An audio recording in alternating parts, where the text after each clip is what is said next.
Hello नमस्कार and स्वागत है आप सभी का महिंद्रा गुरु के ऑफिशियल यूट्यूब चैनल पे। And again we are back to discuss the session of FYI। And yes, ये सेशन आपके लिए लाया गया है only because to crack your CGL exam. CGL exam से रिलेटेड मैं आप लोगों के लिए कुछ अगेन नए क्वेश्चंस लेकर आई हूँ सो दैट आप CGL पे फोकस्ड रह सको। एंड यस ऑफ कोर्स इस छोटे से सेशन से ज़्यादा इंफॉर्मेशन आप गेन कर पाओ। So here we are. So let's start with the session और देखते हैं कि आज के सेशन में 9 जून 2017 के सेशन में ऐसा क्या खास हुआ था जो कि आप लोगों के लिए इम्पोर्टेंट हो सकता है। So moving ahead with the session and here we go. 9 जून 1534 ईयर है जिसमें क्या हुआ था। Jacques Cartier forced sails to mouth of Saint Lawrence river. तो यहाँ पे हम क्या देख रहे हैं, एक सेलिंग की बात की गई है जिसमें जेक्स कार्टियर ने पोस्ट सेल किया था कहाँ पे, mouth of Saint Lawrence river की। तो ये वर्ल्ड हिस्ट्री से इंपॉर्टेंट टॉपिक हो सकता है, इसलिए मैंने ये हेडलाइन दिया है आप लोगों के लिए। So next headline is 9 June 1931। क्या हुआ था इस दिन खास, first rocket powered aircraft design किया गया था, पेटेंटेड रॉबर्ट गोडार्ड द्वारा। तो यहाँ हम देख सकते हैं फर्स्ट रॉकेट पावर्ड एयरक्राफ्ट। तो ये अगेन अपने में एक इंपॉर्टेंट हेडलाइन बनता है 9 जून 1931 को। Okay, today I don't think we have any birth session, so we are directly jumping on to the death session और देखते हैं कि किसका डेथ एनिवर्सरी है, किसका निधन हुआ था आज के दिन। 9 जून 1870 ईयर है, देख सकते हैं हम चार्ल्स डिकन्स। तो चार्ल्स डिकन्स अपने में एक इम्पॉर्टेंट पर्सनालिटी हैं, इनके बारे में हम जानते हैं, बचपन से इनकी बुक्स हम पढ़ते आए हैं। तो इनके बारे में डिटेलिंग मुझे यही देनी होगी कि he is a great writer. Apart from an English writer, ये कौन रहे हैं, इनके अलावा इंग्लिश राइटर के अलावा he is also a social critic.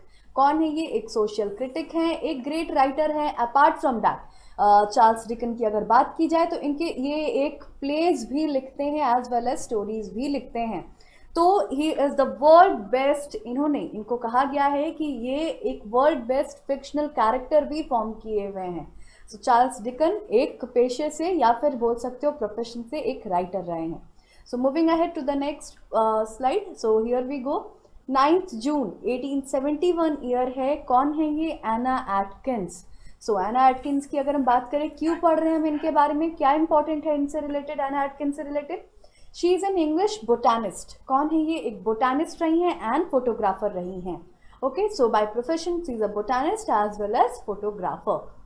सो चलते हैं क्वेश्चन आंसर सेशन की तरफ। एंड यस, आज के सारे 10 के 10 क्वेश्चन आपके सीजीएल एग्जाम से इंपॉर्टेंट हो सकता है। सो ध्यान से देखिएगा सारे क्वेश्चंस को। Question number 1. High courts were established at Calcutta, Bombay and Madras in which year? Calcutta, Bombay और मद्रास में किस वर्ष उच्च न्यायालयों की संस्थापना की गई थी। A 1853, B 1773, C 1865 या फिर D 1935। तो ये कलकत्ता, बॉम्बे एंड मद्रास में ये हाई कोर्ट स्टैब्लिश किया गया था, कौन से ईयर में, 1865। I guess this is the answer. तो देखते हैं आंसर क्या है। Yes of course, in the year 1865 high court establish किया गया था इन तीनों जगहों पर। So moving ahead to the next question and the question number 2 is in front of you. which one of name the disciple of Mahavira become the era of Jain church after his death? Mahavir की मृत्यु के बाद महावीर का कौन सा शिष्य जैन धर्म का गढ़धर बना था। ए जम्बू, बी संभुतविजय, सी भद्रबहु या फिर डी सुधर्मन। तो हम इनके बारे में पढ़े हैं, कौन है ये, फिर से बात है, सबको पता होगा, जैन धर्म से रिलेटेड, बुद्ध धर्म से रिलेटेड हमें बेसिक आइडियाज पते हैं। तो यहाँ पे आंसर डी, सुधर्मन जो थे वो इनके डिसाइपल थे and he was the last disciple, जिनको हम बोलते हैं कि ये गढ़धन बने थे इनके। Okay, moving ahead to the question number 3।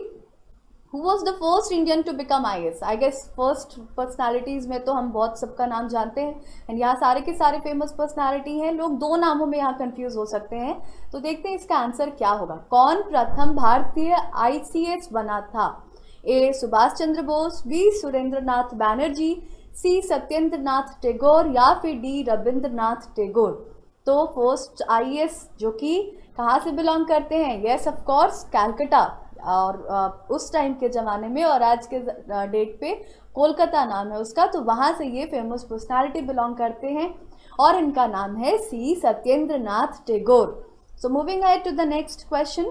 Question number 4, in which movement did Gandhi ji made the first use of hunger strike? प्रथम भूख हड़ताल का प्रयोग गांधी जी ने किस आंदोलन में किया था?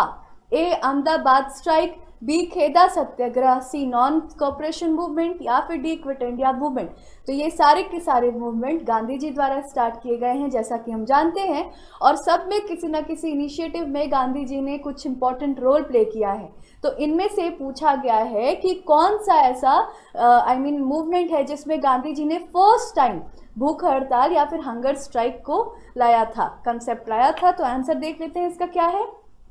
Answer A Ahmedabad strike, Ahmedabad mill strike हम इसे बेटर जानते हैं, अहमदाबाद मिल स्ट्राइक, जो कि इस टाइम गांधी जी ने फर्स्ट टाइम हंगर स्ट्राइक का यूज किया था इन्होंने। Okay, moving ahead to the question number 5, who appointed a police commission under Andrew Fraser? Andrew Fraser के अधीन किसने पुलिस आयोग का नियुक्त किया था? A Lord Minto, B Lord Curzon, C Lord Ripon या फिर डी लॉर्ड कैनिंग। तो ये क्वेश्चन थोड़ा सा टफ हो सकता है, तो देख लेते हैं इसका आंसर। यस, लॉर्ड कर्जन ने पुलिस कमीशन अपॉइंट किया था अंडर एंड्रयू फ्रेजर।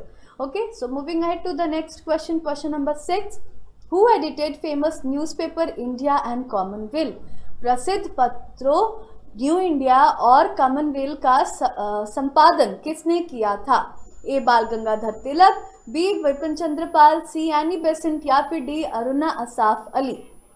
तो ये क्वेश्चन तो काफ़ी कॉमन है, कई बार एग्जाम में पूछा गया है, न्यूज़पेपर से रिलेटेड हमने इस पे वीडियोस भी बनाया था। तो आई गेस इसका आंसर आप लोगों को पता होगा, तो देख लेते हैं कि इसका आंसर क्या है। Yes, of course, C Annie Besant was the one जिन्होंने एडिट किया था famous newspaper New India and Commonwealth को। Moving ahead to the question number 7, Question number 7, INA annexed Andaman and Nicobar with Japanese help and named them?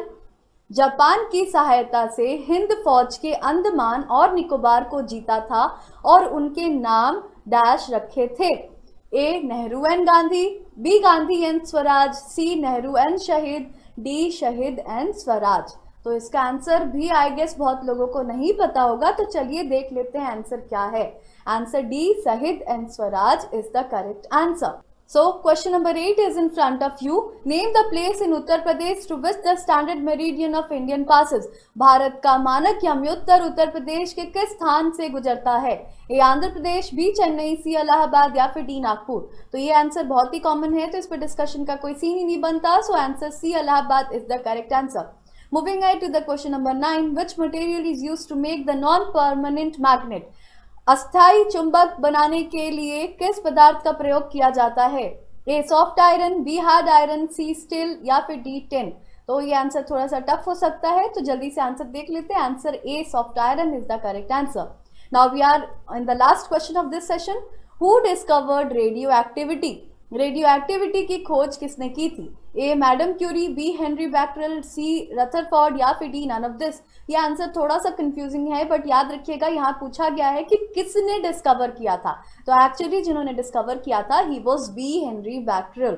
ठीक है, तो ये हमारा आंसर है। So okay, this is the answer and I guess आज का सेशन आपको अच्छा लगा हो। अगर अच्छा लगा हो तो लाइक करिए and yes do comment and do not forget to share and all the new viewers do subscribe our channel for more such videos and thank you everyone, thank you.